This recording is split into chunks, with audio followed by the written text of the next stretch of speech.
photo op, but just a few words. Firstly, compliments to the entire team of IIA, the Indian Institute of Architects. Raju Garu, thank you for bringing this to Hyderabad, to the NATCON to Hyderabad. Thank you. Mr. Gopi Shetty and Mr. Dhoni, thank you, sir. To the entire team of office bearers, my compliments on making the wisest choice of choosing my city, Hyderabad. Thank you. Thank you for all those people who have flown in from various parts of the country. Mr. Berry and my namesake, KTR Garu. Congratulations on receiving, the awards. My compliments to the both of you. In fact, very often, when I make an investment pitch, when I try and play out the strengths of my city, my state, I keep telling a lot of potential investors that Hyderabad and Telangana is that place where biology meets technology, where data sciences, kind of marries life sciences. That's my usual pitch. So when I came here and when I was listening into all those speeches and nice citations, especially that of Mr. Sirish Berry, I was inquiring with Mr. Raju.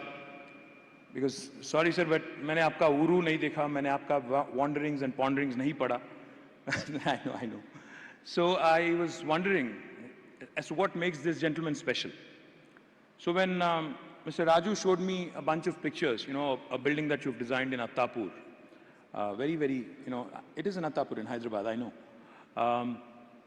I was thinking, this whole analogy of biology meeting technology, this whole analogy of data sciences marrying life sciences, etc. A friend of mine recently, I think about a couple of months ago, was philosophizing and give me some gyan. He was saying there are only two kinds of people in the world. There are the artists and then there are the scientists. So I was wondering, and I asked Mr. Raju, I said, so where do architects fall? And then I realized it was a stupid question, because if you think about it, all of you gentlemen and ladies who have chosen this brilliant profession, your heart beats for art, but your mind obviously has to work with the science that goes, with all the inanimate cement, concrete, the wood and everything else. So I chose to differ with my friend, who said there are only two kinds of people, artists and scientists. I think there is a third kind. That is the architect, where the art meets the science. I think that's what you guys define. And you guys have to pay me for that, by the way. You guys have to pay me. IIA has to pay me for saying that. Before I, kind of say a few words about my city, my state, and, in terms of architecture, what do we have to offer for you, gentlemen and ladies? Let me quickly, since many of you are from outside of the state, let me quickly also bring you up to speed on what's going on in the newest, the youngest state of India, that is Telangana. This state, Telangana, was formed exactly 8 years ago, in June 2014. It was formed amidst a lot of apprehension, amidst a lot of doubts, amidst a lot of genuine concern, in fact, if I may add, about what would happen to the city, what would happen to the ethos, the culture, the social fabric. Would this government be discriminatory? Would this government actually, work in the lines of, parochialism, etc., etc. But let me share with you, in the initial days, I used to have a tough time selling my state, telling people, that I represent Telangana. Because Telangana is a name that doesn't easily roll, off your tongue. But today, after 8 years, I can tell you with a lot of pride, with a lot of happiness, the state has done exceedingly well, and we continue to grow and continue to grow at a very, very good pace. And in spite, and this is all despite of COVID, despite of demonetization, despite of a bunch of other things. Telangana as a state, when it was formed, just to give you a few numbers, let me appeal to the scientist side of your brain, to the architects. In 2014, the per capita income of Telangana was about 1,24,000 rupees. Today, 7 years later, the per capita income of Telangana has risen to 2,78,000 rupees, a whopping a whopping 128% plus growth. The GSDP, typically countries are measured on GDP growth, states are measured on GSDP, the gross state domestic product. The GSDP of Telangana back in 2014 was 5,06,000 crores. Today, the GSDP of Telangana is 11.55 lakh crores. And in case you're wondering, in case you're beginning to doubt, because you hear way too many politicians, reel out numbers, you kind of tend to wonder if they're actually factually correct. My humble request to all of you, please look up the Reserve Bank of India's Handbook of Statistics released in October 2021, which has clearly said that Telangana, while it's the 11th largest state in Indian Union geographically, while it is the 12th largest state in Indian Union population-wise, we are the 4th largest contributor to India's economy. That's the progress Telangana has made over the last 7 years. As a state, we are only 2.5% of the country in terms of population. Out of the 138 crore people, we are hardly 4 crores. We are only 2.5%. But our contribution to GDP is 5%. Literally, we are punching double our weight. Now, that is the growth of Telangana. And the chief architect who's behind this brilliant story in the last 7 years is none other than our Honorable Chief Minister, Shri KTR Garu, who has not only led the movement, not only led the agitation for separate statehood, but continues to lead this state in a holistic and an all-round development. Telangana is that unique state where holistic really means holistic and integrated. We have our IT exports growing. Our IT exports back in 2014 were 57,000 crore rupees. As of last year, May, in fact, as of this time last year, the IT exports have risen to 1,45,000 crores. So IT exports have grown. Likewise, Telangana agriculture has also expanded. In fact, Telangana's agriculture activity has expanded by about 119%. Our agriculture's contribution to the GSDP has grown from 16 to 21%. I can go on. Telangana is that state where urban development and rural development go hand in hand. Telangana is that state where industrialization is happening rapidly. At the same time, we also have environment and green cover expanding by almost 7.7% in the last 7 years. A 240 crore plantation drive, hitherto unwitnessed, never been done in India, and it's the 3rd largest effort in human history. It's been done by the government of Telangana under a program, under a special caption called as Harita Haram, which literally means a green necklace for Mother Earth, and it has been tremendously successful. So Telangana is that state where you have all of these, typically juxtaposed, contrasting points of view going hand in hand. Let me also quickly share with you that we are a very urban state. In fact, Telangana, as we speak, is more than 46% urban. Now, I am a firm believer that with rapid urbanization, suburbanization, we will be, a predominantly urban state in the next 5 to 7 years. You'll have majority of Telangana actually living in urban areas and minority living in rural areas.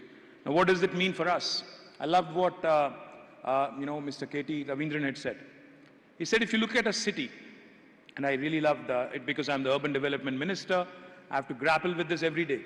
If you think about a city as an artifact, it's by far the most complex artifact the human has created, is what you said.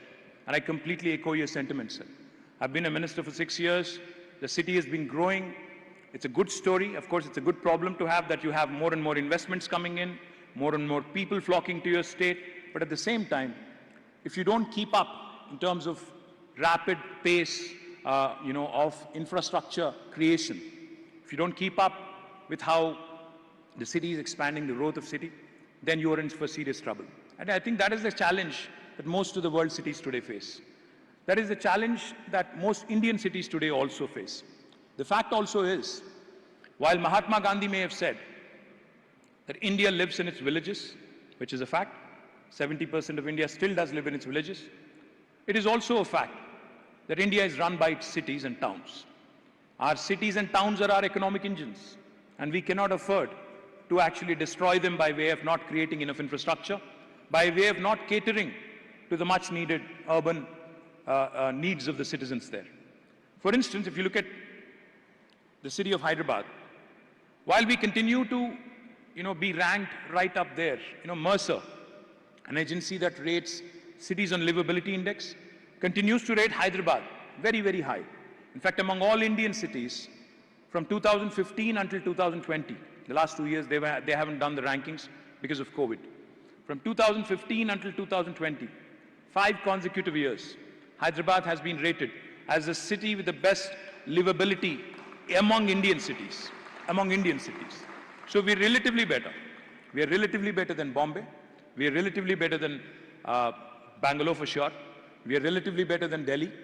We are relatively better than many other Indian cities.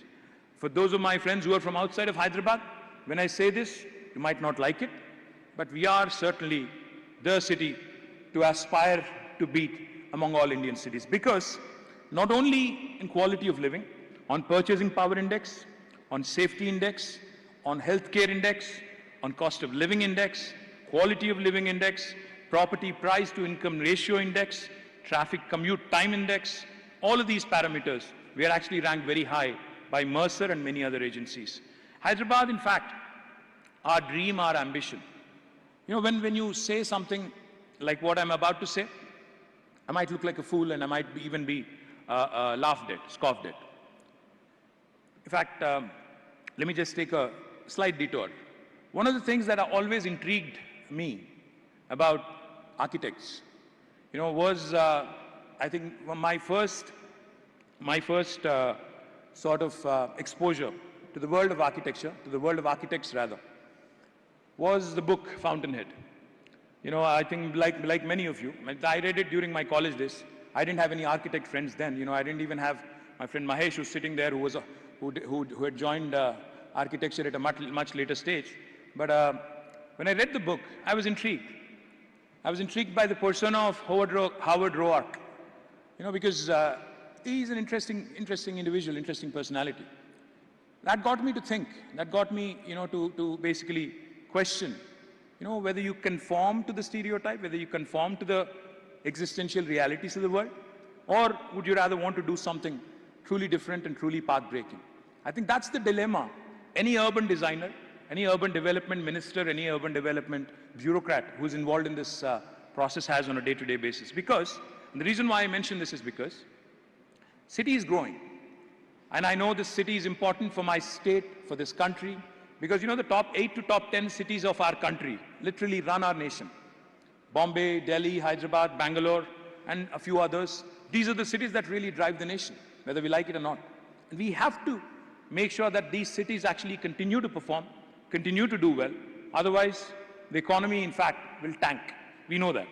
Now, the question we have, when we aspire and when we dream to be a global city, a lot of times my political opponents keep laughing at us, keep scoffing, saying, you guys are, dreaming a bit too much. It's a far-fetched imagination, etc. But I think unless you dream big, unless you think big, unless you think of the impossible, unless you dream of the impossible, you cannot aspire, you cannot actually become a world-class city. Therefore, we have done a few things. I won't say we have done a lot of things, but we've done a few things in terms of innovating our policy, in terms of innovation in our design, in terms of innovation in our practices and how we govern. What am I talking about? We've come out with 2 very interesting policies. The first policy we came out with in the government of Telangana, in fact, it's a legislation, an act of the legislature, back in 2014, was a policy called as the TS IPAS, the Telangana State Industrial Project Approval Self-Certification System.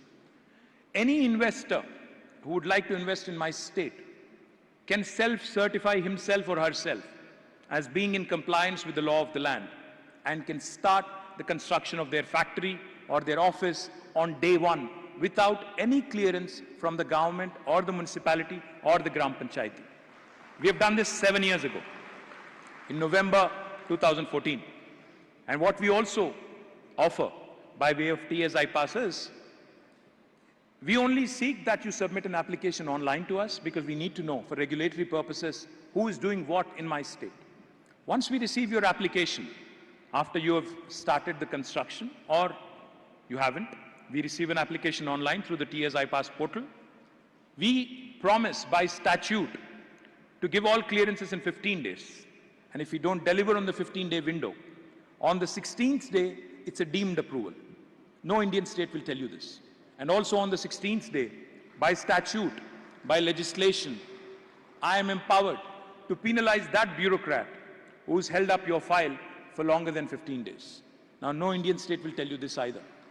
The reason why I'm mentioning the Industrial Project Approval Self-Certification System, the TS iPass, is because after the successful implementation of TS iPass, we gave more than 19,000 clearances, and we have been able to attract more than 2.3 lakh crores of investment over the last 7 years, and we continue to rank very highly on the 1, 2, 3s of ease of doing business rankings by Government of India. We have done very well through this system. We've been able to contain corruption. I won't say we've been able to eradicate it, but we've been able to contain it to a large extent. We've been able to create a system which is process-driven, not person-driven, which is institutionalized as opposed to individualized. Then we started thinking. Our Honorable Chief Minister had challenged us.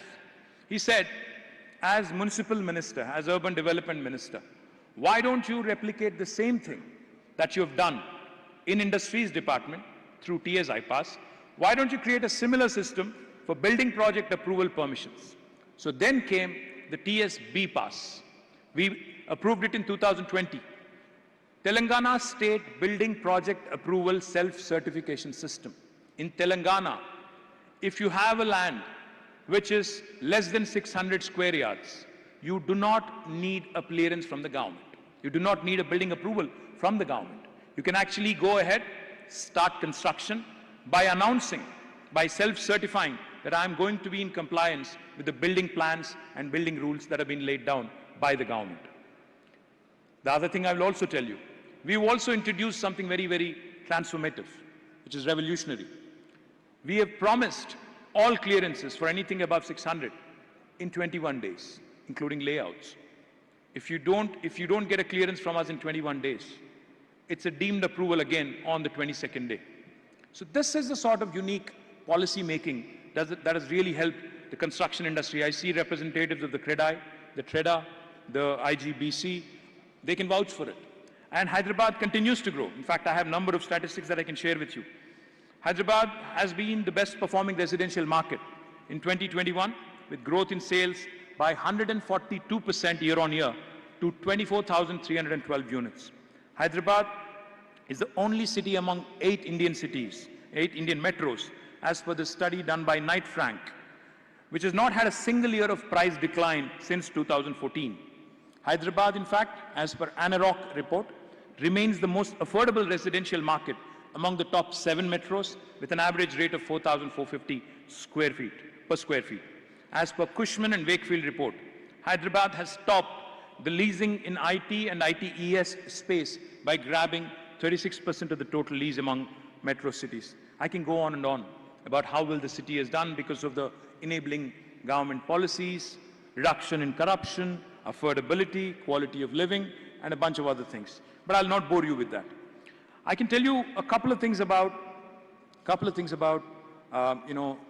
what this city also has to offer. Because if you are familiar with the city of Hyderabad, which I'm sure most of you here are, it is a city that combines the old world charm, because it's a 430-plus-year-old city. It's a city that combines the old world charm and a new age vibrancy. If you go to the financial district or the knowledge city, in the night, you actually feel like it's a mini Singapore. And I'm not just saying this because I've had so many of my friends tell me that you're not marketing your city enough. You're not showcasing it to the investors enough. I've had many, many people tell me that. It's a blend of, the old world charm, like I said, and the new age vibrancy. It's also a blend of a lot of cultures. It's a blend of history, culture, heritage. Madhu Watery, a renowned architect, in her book, A Guide to the Heritage of Hyderabad, wrote, she writes, I quote, "The architecture of any region is mainly the result of the culture and the geography of that region. Over a period of time, as people move from one place to another to fulfill their physical and spiritual needs, Their culture travels with them, and so does its architecture. So does the architecture. Thus, cities which were the center of power become melting pots of different cultures and different types of architecture. Hyderabad is one fine example of such a city with its remarkable mix of different cultures and architectural styles. End quote. The city's blended architecture has produced some of the world-renowned buildings and structures, right from the Kakatiyas, who've built several thousands of temples and dug mammoth tanks and lakes, to the Qutub Shahi rulers who have laid foundations to the modern-day Hyderabad. Many historians say that Hyderabad city was constructed on a grid plan inspired by the city of Isfahan, considered as a heaven on earth. Interestingly, Hyderabad's twin, the Secunderabad city, has modern English town architecture, as it was home to a military cantonment of the British. Dr. M.A. Naeem, a noted historian from Hyderabad, in his well-researched book, The Splendor of Hyderabad, recounts that there are 20 distinct architectural styles in Hyderabad city itself, starting from the Hindu temple architecture to Indo-Egyptian. During the rule of Nizams, a distinct local architectural style called Osmanian has evolved here locally. The High Court building here, Osmania General Hospital, Mozam Zahi Market, the Arts College of Osmania University, the State Archaeological Museum, the State Central Library are some of the standing examples of this great architectural style. The city of Hyderabad and also the state of Telangana have some of the most exquisite pieces of architecture, starting from stepwells to palaces, from bridges to tombs. In fact, I know Mr. Yashwant Ramamurthy, a renowned architect from the city, also has been doing a lot of amazing work on the stepwells and the revival of them. My compliments to him and his team as well. One of the most important aspects, important facets of the statehood movement for Telangana was the cultural renaissance.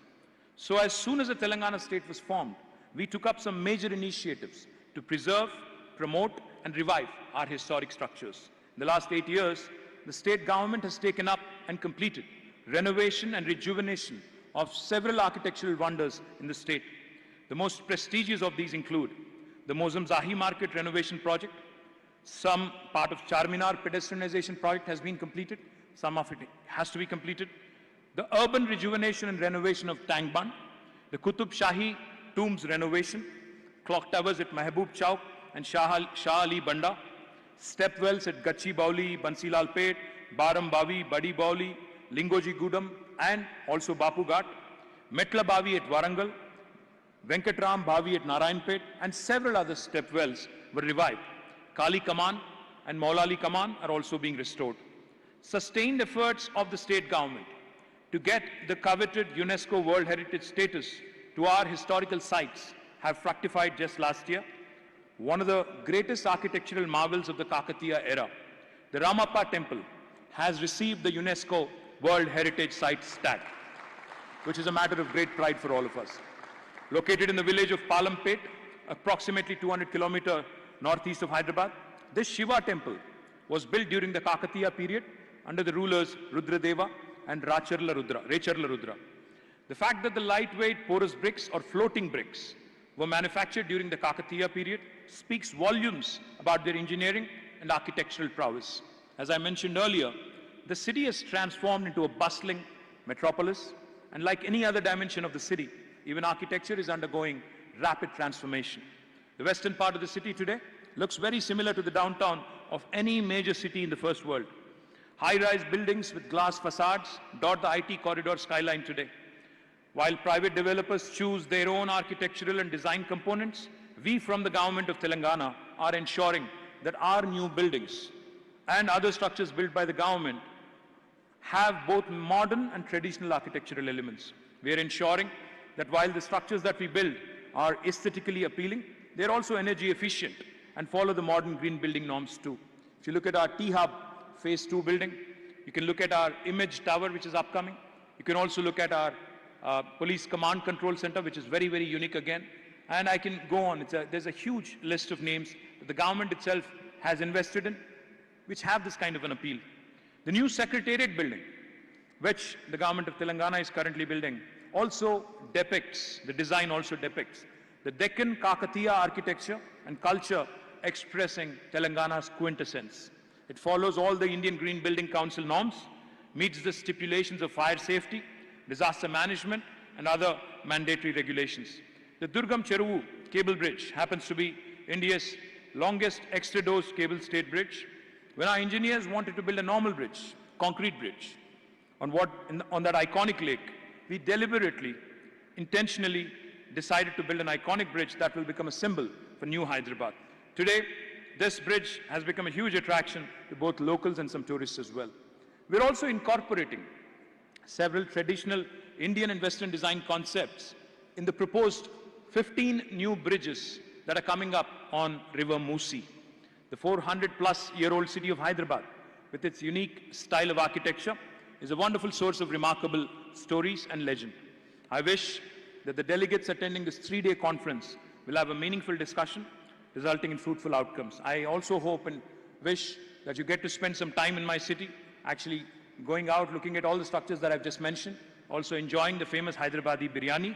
And I also hope that you will be charmed by the architecture and the unique character of my city. Please don't forget to pass on your suggestions, feedback, and please also don't forget to collaborate with us and partner with us, because we are a city that is open to designers, that is open to ideas. We are a city that is open to innovation.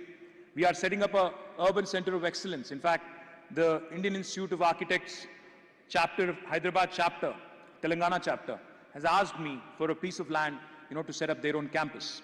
I am offering it to them on the Center for Urban Excellence, on the same location. So that we can co-locate, and co-invent and partner in the growth story. The other thing I will also point out, there's plenty of other opportunities to collaborate and partner with the government of Telangana, and I request the local chapter to meet with us so that we can actually take these discussions forward. Once again, thank you very much for having me. Jai Telangana, Jai Hind.